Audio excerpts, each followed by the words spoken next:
Sensitibong video ang inyong mapapanood, Igan. Natusok po ng bakal na bakod ang isang babaeng senior citizen sa Quezon City. Dadulas daw kasi ang senior citizen habang kumukuha ng malunggay. May unang balita si James Agustin.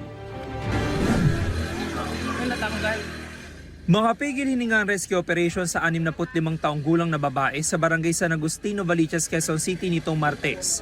Ang mukha kasi ng biktima, natusok ng bakal na bakod ng plant box.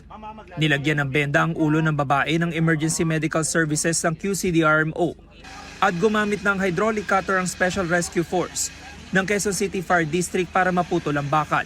Pagkatapos manu-manong tinibag sa pagkakasemento ang bahagi nito, hanggang sa tuluyan ng mailigtas ang biktima. Maingat siyang inihiga sa stretcher at isinugod sa ospital. Ayon sa mga rescuer, tumagal ng halos 30 minuto bago na ialis ang biktima sa bakod.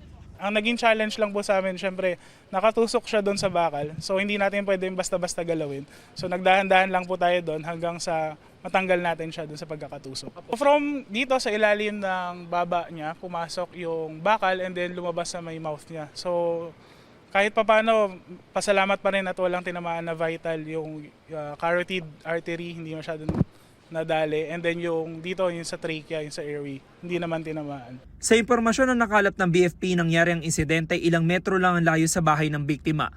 Ang plant box pagmamayari ng kanyang kapitbahay. Ang sabi lang po ng witnesses na nandun sa paligid is kumukuha siya ng malunggay and then nahilo, then suddenly nadulas doon sa may gilid ng plant box, then saka siya natusok doon sa fence. Sumailalim sa operasyon ng biktima para matanggal ang nakatusok na bakal. Nagpapagaling pa siya sa ospital. May paalala naman ng BFP sa publiko kung sakaling mangyari ang ganitong insidente. Tumawag agad tayo ng otoridad at iwasan natin galawin basta-basta yung pasyente. So, i-stabilize lang natin, hawakan lang siya kung saan siya nakalugar, then hintayin natin yung otoridad na gumawa ng paraan para matanggal siya dito ng safe. Ito ang unang balita. James Agustin para sa GMA Integrated News. Igan, mauna ka sa mga balita, mag-subscribe na sa GMA Integrated News sa YouTube para sa iba't ibang ulat sa ating bansa.